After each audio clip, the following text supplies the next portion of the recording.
welcome to Upscale Audio. I'm Jake, and with me is Digital Tweak. Jordan from Upscale Audio. And today is one of the most excited videos we've ever done. This is one of the most anticipated streamers of 2024. This is the Eversolo DMP-A10. Now, this is a streamer from a company that came bursting onto the scene, revolutionizing price points, honestly. The DMP-A6, A6 Master, and A8 all revolutionized the features and performance you get at their price range, and now they're back. They're not done. This is their flagship, and it is a titan. It is big, it is bold, and is it worth the $3,680 price tag?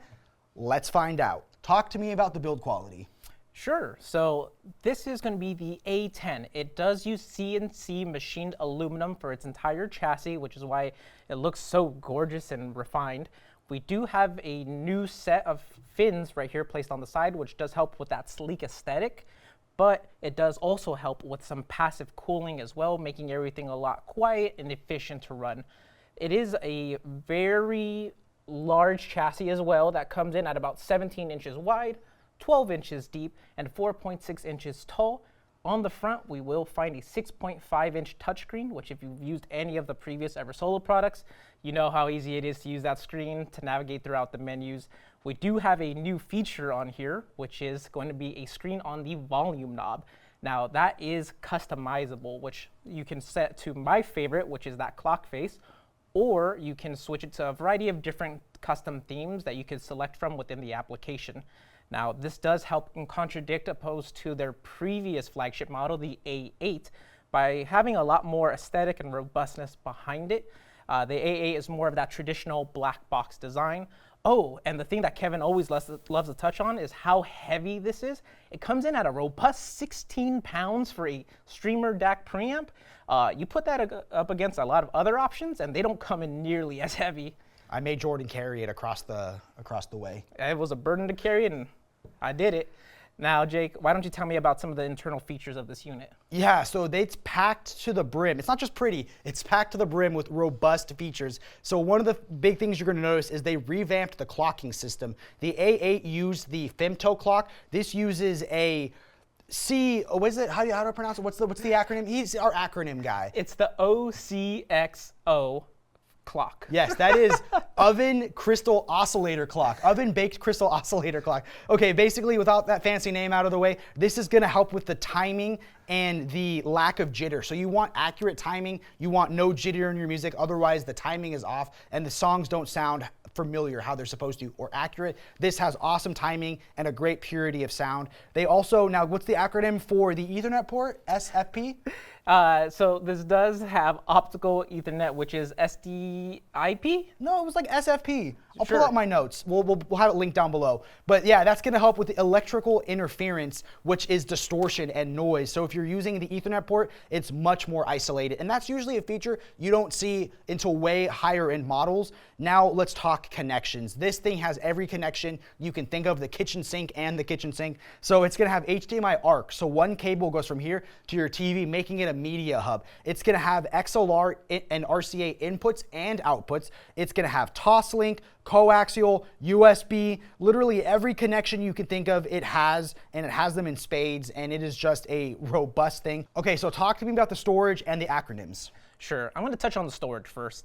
Now, this does have dual M.2 SSD slots on the bottom of the chassis, which allows you to put up to 4 terabytes per slot, or 8 terabytes total. Now, if you're using more than 8 terabytes for your music server storage, you're probably in the world of a NAS, and congratulations, that's so much music.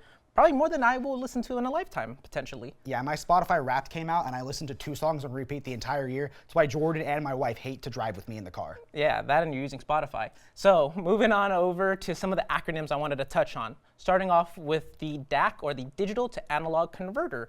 That is going to be made by Sabre. It is going to be their new ESS 9039 Pro, which you will find in a couple of the newer models that are just starting to release. Now, moving on over to the ADC, an analog to digital converter.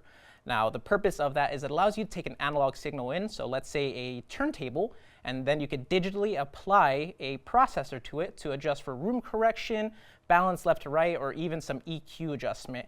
Now, that is defeatable if you do not want to use a DSP. You can go ahead and bypass it. It goes straight to the R to R volume adjustment, and you could use it this and just a traditional preamp. Moving on to the last acronym, which is a DDC, a digital to digital converter. Now, the purpose of this is just to allow you to take a digital signal in. You can apply whatever DSPs you want, and then you can send that digital signal out. You don't have to apply any DSPs to any one of these features whatsoever, but it is a nice touch from Eversolo that allows us to make some more customization to our audio. Now let's touch on the sound quality. So we wanted to use a system that we were very familiar with so that we could hear the difference that this added into it. So we used a system that's very near and dear to our hearts. For our amplifier, we used the Prima Luna Evo 300 hybrid integrated, and for our speakers, we used the Focal Sopra #1s. Now that system is incredibly revealing, incredibly dynamic, and incredibly musical, as well as being one, like I said, that we are familiar with. To put it through its paces, we spun up Man in the Long Black Coat by Bob Dylan, which is a song that was probably on his Spotify Wrapped if he didn't use Cobez every day of his life. But he knows that song like the back of his hand. And the second we fired it up, one of the big things that I noticed was the voice just sounded eerily effortless. And the musical notes and from the instruments and all the things that accompany the vocals had great separation. It had an impressive handling of microdynamics, so every little nuance and every little detail was flavorful and dramatic and exactly how you wanted it to sound. And lastly, I want to say that we got to listen to it with the room correction on and the room correction off. Now, we didn't touch on the new features, but they did upgrade the room correction. You can use your phone microphone, or you can use an external microphone, which is what we recommend, because even the best room in the world, even a room full of room correction, is going to have weird peaks and nulls. So by using room correction, if that's something that you're into and something that jazzes you up, you could help kind of sand that down and get it sounding better in quirky rooms like your customer has. So the room, we got to listen to it with the room correction on and off, and both were impressive. Now I think we should compare this to the A8. Is it worth the jump in price if we take aesthetics and build quality away? Most definitely. So first of all, I want to say shout out to my customer who does want to use room correction. Shout out to you, David. I hope you do pick up this unit. It's phenomenal for what you're looking for. This was a phenomenal piece of gear that we got to put up against the A8, and between the two, I mean, they're both great. They have slightly different flavorings, and that's due to the different DACs that are used within. Where on the A8, you are going to get the AKM DACs. Over here, we have a Sabre DAC, which leans more on the side of precision and true air and dynamics within the sound tonality. They were both great to use in their own respect. They use the same application, but I did lean towards the A10. I think what I found is if you're using this just as a standalone streamer, there was still a jump from the A8, but if you're using this as an all-in-one, like for the streamer, the DAC, the preamp, all those features, it has the better room correction. It has the upgraded clock, so it upgrades from the femto clock on the A8. It's going to have that better isolated noise filter on the Ethernet cable, and it is just a awesome unit. Plus, aesthetics do kind of matter, and I don't think the A8 had a screen on their volume knob. No, it did not. So to bring it in, this is an excellent flagship piece from a company that honestly created a paradigm shift in this streamer world. You had them come out with the A6, A6 Master, and A8, and kind of, you got to see the market's response to that, and now this is their response to the market's response. So we should do an interesting conversation on the best streamers of 2024. We'll put this up against the A1000, which is another one in a similar price point. That'll be a future video. But we want to thank you all so much for watching. Comment down below a song besides Man in the Long Black Cloak that we should listen to next, and you'll be entered to win a t-shirt. And thank you so much for watching. Smash that like button, right? Oh yeah. Because we like to make videos. It's like a month since we've been in a video, and we're happy to be back. And remember, at Upscale, we'll treat your system like it's ours.